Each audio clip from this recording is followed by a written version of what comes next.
Hi, hello, this is Sukim speaking.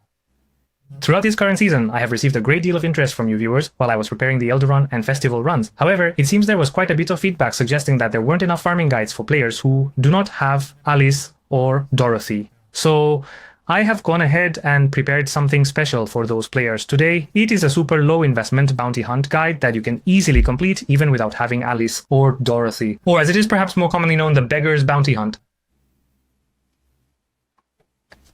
This farming strategy is an incredibly low-cost investment setup that will only set you back about 10 to 14 chaos per run.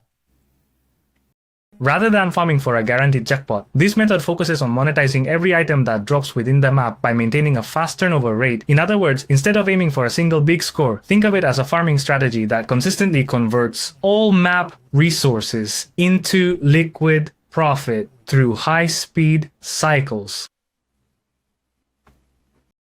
First, the expected revenue. We determined that the presence or absence of Dr. So-on could lead to a clear difference in revenue, so we conducted the test by dividing it into two cases. The first is the case without Dr. Wish, and the second is the case where I have Dr. Wish at 4 constellations. I conducted a 1-hour test for each of these scenarios, and I have confirmed that the yield is approximately 3,200 crystals per hour without Dr. Wish and approximately 4,200 crystals per hour when using Dr. Wish at 4 constellations.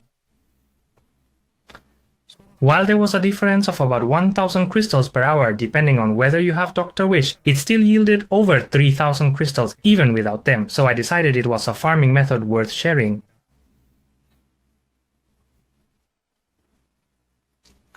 There are several essential factors you really need to verify before you begin your farming session. The primary priority is checking your current wanted level. Players who have not yet engaged in a significant number of bounty missions might find themselves with a rather low wanted level. Please take a moment to confirm that your wanted level is set to 5 and verify that both the bounty quantity bonus and the number of escort guards are fully maximized to their absolute potential.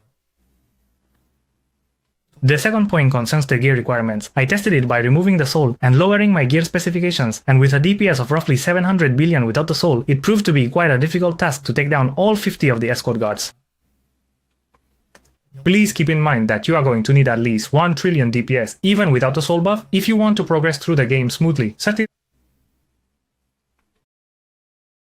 Now, let me explain exactly how you should proceed. As soon as you enter the map, make sure to initiate the trial of the God of War first. Doing this grants you powerful buffs for movement speed, area of effect, and projectile count, which will significantly reduce your total mapping time.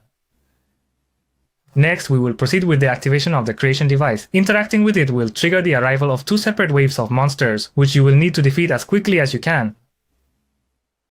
Once the creation device finishes summoning mobs, you will receive a buff based on the selected creation crystal. During this process, you can obtain buffs for crystal quantity, equipment quantity, or other item quantities.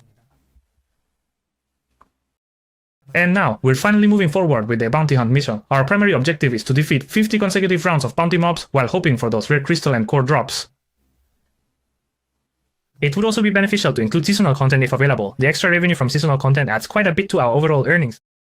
Here is the profit structure. The primary source of income for this farming method is the Primal Flame Crystal. Because these crystals translate directly into profit, they have the advantage of being less affected by auction house fees. Additionally, the Expansion Core Caster is a major source of income for this farming method. However, please keep in mind that if Dr. Wish's breakthrough level is low or non-existent, the income generated from expansion cores may be significantly reduced. To generate extra profit, since the initial cost to enter these maps is quite low, the vast majority of items that drop throughout the map will almost certainly result in a guaranteed profit.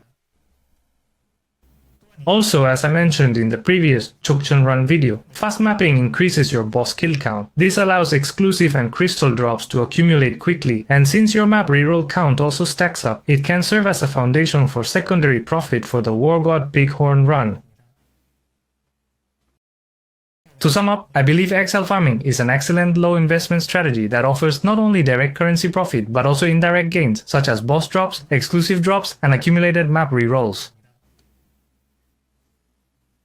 And that brings us to the conclusion of this comprehensive Edukbega Bounty Run guide. If you have any lingering questions while you are watching, please feel free to leave them in the comments section. I will do my absolute best to provide you with an answer just as soon as I see them. Thank you so much for watching.